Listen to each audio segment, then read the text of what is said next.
우리나라 국민건강보험에는 모두 4가지 가입 자격이 있습니다. 이 4가지 가입 자격 중에서 가입자 입장에서 가장 유리한 자격은 바로 피부양자 자격인데요. 그래서 많은 분들이 이 피부양자가 되는 방법하고 피부양자 자격을 유지하는 데 관심이 많습니다. 그럼 이렇게 유리한 자격인 피부양자가 되기 위해서는 어떤 요건들을 만족시켜야 하는지 지금부터 총 4단계에 걸쳐서 확인해 보겠습니다. 피부양자가 되기 위한 가장 기본적인 요건은 부양요건입니다. 부양요건이란 간단히 말하면 가족관계여야 한다는 건데요. 여기서 가족관계는 부모님, 배우자, 자녀, 배우자의 부모님, 그리고 형제, 자매 등이 해당합니다. 이렇게 가족관계이면서 자신을 피부양자로 등록해줄 직장 가입자에게 생계를 주로 의존하고 있는 상태가 인정되어야 합니다. 부모님의 경우는 같이 살고 있으면 문제없이 인정되고요. 같이 살고 있지 않는 경우에는 부모님이 소득이 없으신 경우 대부분 인정됩니다. 형제 자매의 경우에는 기본적으로 미혼 상태여야 하고요. 30세 미만이거나 65세 이상이어야 합니다. 그리고 보유 재산이 1억 8천만 원 이하여야 부양 요건에 해당됩니다. 피부양자가 되기 위한 두 번째 요건은 피부양자가 되려는 분이 사업소득이 없어야 한다 입니다. 만일 사업소득이 있는 경우에는 그 사업소득 상황에 따라서 판단 기준이 달라집니다. 만일 세무서에 사업자 등록을 한 사업을 소유하고 있다면 이 사업에서 발생하는 사업소득 금액이 빵원이어야만 합니다. 사업소득 금액이 빵원이니까 사업소득이 없어야 한다는 게 만족되는 건데요. 사업자 등록을 한 사업에서 소득 금액이 1원이라도 발생하면 사업소득 요건을 만족하지 못한 게 되는 겁니다. 여기서 예외적으로 사업자 등록을 한 사업에서 연간 500만원까지 소득이 발생해도 사업소득 요건을 만족한 것으로 인정해주는 경우가 있는데요. 여기에는 장애인분들이나 국가유공자인 분들이 해당합니다. 사업소득 부분에서 꼭 챙겨야 하는 것 한 가지가 요즘 많은 분들이 관심을 갖고 있는 주택임대소득입니다. 주택임대소득은 기본적으로 사업소득에 해당하니까 주택임대에서 소득이 발생하면 사업소득 요건에 걸리게 되는 건 동일합니다. 그러면 주택임대소득이 있는데 사업자 등록을 안 한 경우는 어떨까요? 주택임대소득의 경우에는 사업자 등록을 했든 안 했든 상관없이 소득이 발생하게 되면 사업소득 요건에 걸리게 됩니다. 특히 은퇴 후에 직장인인 자녀의 피부양자가 되시려는 분들은 주택임대소득에 대해서 신중하게 생각하고 꼼꼼하게 체크해 보셔야 합니다. 다음은 사업자 등록이 없는데도 사업소득으로 잡히는 소득이 있는 경우인데요. 이런 소득은 연말정산 대상 사업소득을 말하고요. 보험 모집인 방문판매원 같이 수입에서 3.3% 원천징수 되는 분들이 여기에 해당합니다.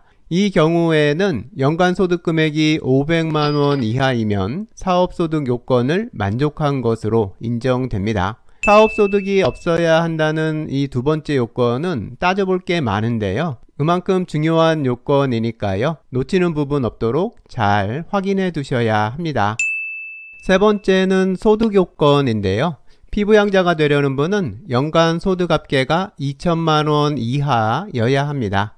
이 소득에는 앞에서 확인했던 사업소득은 당연히 포함되고요. 여기에 이자소득, 배당소득, 근로소득, 연금소득, 기타 소득을 모두 합산한 소득이 연간 2천만원을 초과하면 이 소득 요건에 걸리게 됩니다. 이자소득과 배당소득을 합하면 금융소득이 되는데요. 이 금융소득은 연간 1,000만원을 넘는 경우에만 이 소득 합산에 포함됩니다. 만일 금융소득이 1,000만원을 넘는 경우에는 금융소득 총액이 소득에 합산됩니다. 근로소득은 총급여액이 합산되고요. 국민연금 같은 연금소득은 연간 수급액 총액이 합산됩니다.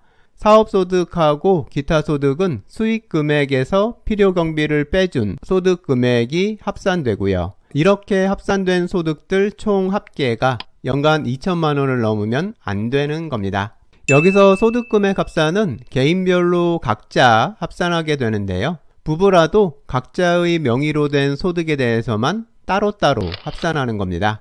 예를 들어서 남편의 연간 총 소득이 1,500만원, 아내 소득이 1,000만원이라면 부부니까 소득을 합하면 연간 2,500만원이니까 소득 요건에 걸려서 피부양자 탈락이다 라고 보는 게 아니고요. 부부 각자가 연소득 2천만원을 초과하지 않았으니까 두 분 모두 소득 요건을 만족했다 라고 보게 됩니다.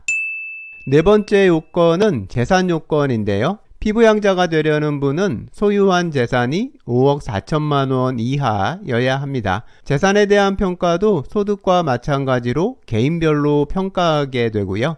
여기서 개인별 합산에 포함되는 재산에는 토지, 건축물, 주택, 선박, 항공기 같이 매년 재산세가 부과되는 재산들만 해당합니다. 그러니까 이런 재산들 말고 은행 예금, 적금, 주식 평가액 등등은 개인별 보유재산 합산에 포함되지 않는 겁니다.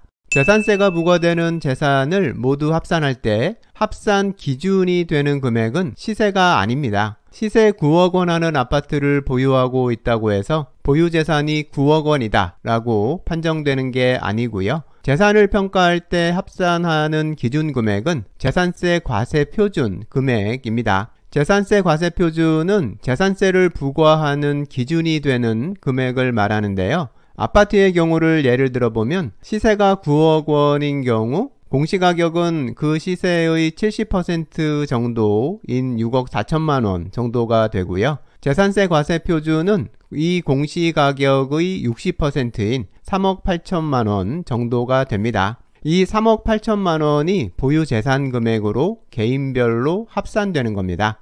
이렇게 합산한 재산 금액이 5억 4천만 원 이하이면 재산 요건을 만족하게 되는데요.